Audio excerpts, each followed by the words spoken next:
అతను ఒక న్యాయమూర్తిగా పనిచేసిన వ్యక్తి కాబట్టి చూడబుద్ధి కాక ఆ బాధ భరించలేక ఈ కామెంట్ కూడా రికార్డు చేసిండు ట్రిబ్యునల్లో. ప్లస్ ఆ 17 టీఎంసీ జూరాల ప్రాజెక్టుకు కేటాయించిండు. ఎంత విషాదం అంటే అది ఎప్పుడో 74లో 74 నుంచి 78 దాకా జరిగింది కథ అంతా. అతను కేటాయిస్తే దానికి ముట్టినోడు లేడు, పట్టుకునోడు లేడు, తీసినోడు లేడు.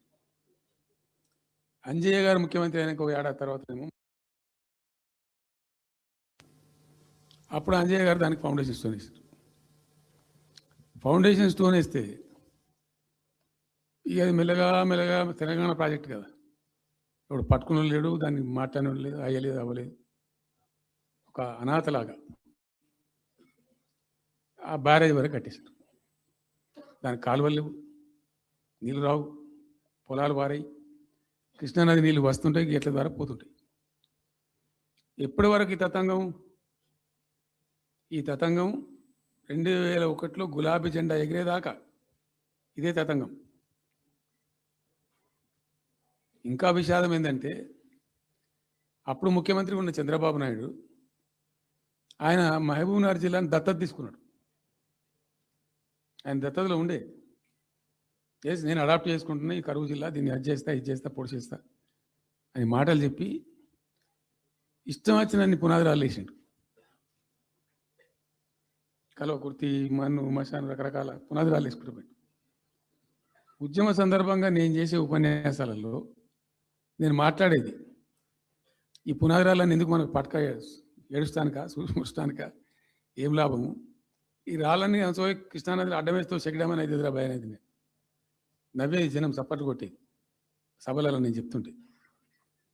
ఒక్క డ్రాప్ వాటర్ కూడా పొలాలు పారడానికి రాలేదు. తత్ఫలితమైంది net result. What was the net result?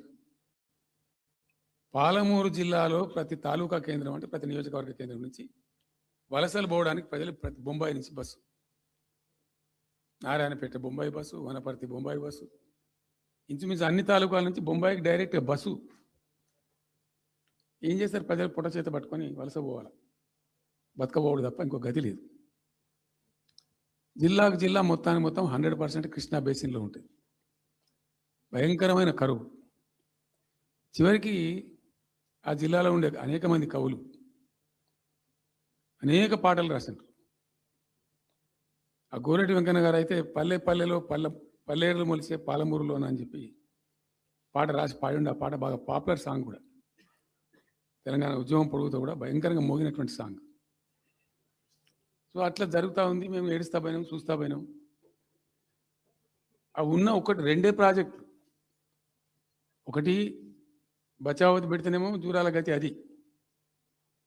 అప్పుడు చంద్రబాబు నాయుడు గారి స్లోగన్ సమైక్య రాష్ట్రంలోనే సమగ్ర అభివృద్ధి. నేను ప్రథమ మహాసభకు పాలమూరు జిల్లాకు పోయినా, మహబూబ్నగర్ టౌన్లో పెట్టాం. పెద్ద భారీ మీటింగ్ జరిగింది, దాదాపు 70-80 మంది వచ్చిండ్రు.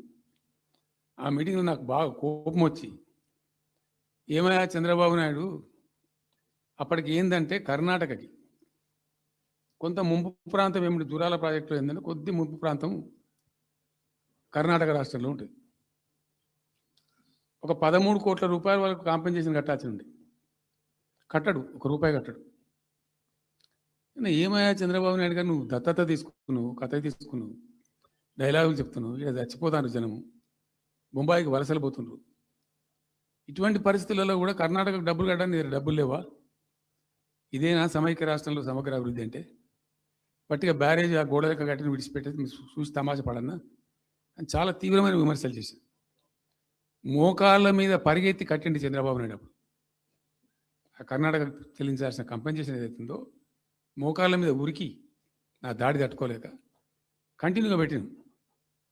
దాని తర్వాత చంద్రబాబు నాయుడు పార్టీకి సంబంధించిన ఎమ్మెల్యేనే ఆర్డీఎస్ దగ్గర బాంబులు పెట్టి పేల్చేయడం, అది మీ అందరికీ కూడా తెలుసు. బాంబులు పెట్టి పేల్చడం 2 సార్లు 3 సార్లు పేల్చారు.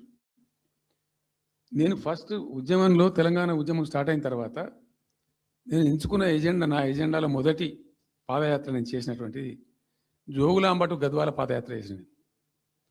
ఈ అన్యాయం సంగతి ఏంది అని దాన్ని ప్రజలలో ఎండగట్టాలని చెప్పి, గవర్నమెంట్ కూడా ఒత్తిడి తేవాలని చెప్పి, ఎందుకు తెలంగాణ ఉద్యమం చేస్తున్నామనేది లోకానికి తెలవాలని చెప్పి నేను జోగులాంబటు గద్వాల పాదయాత్ర చేసిన.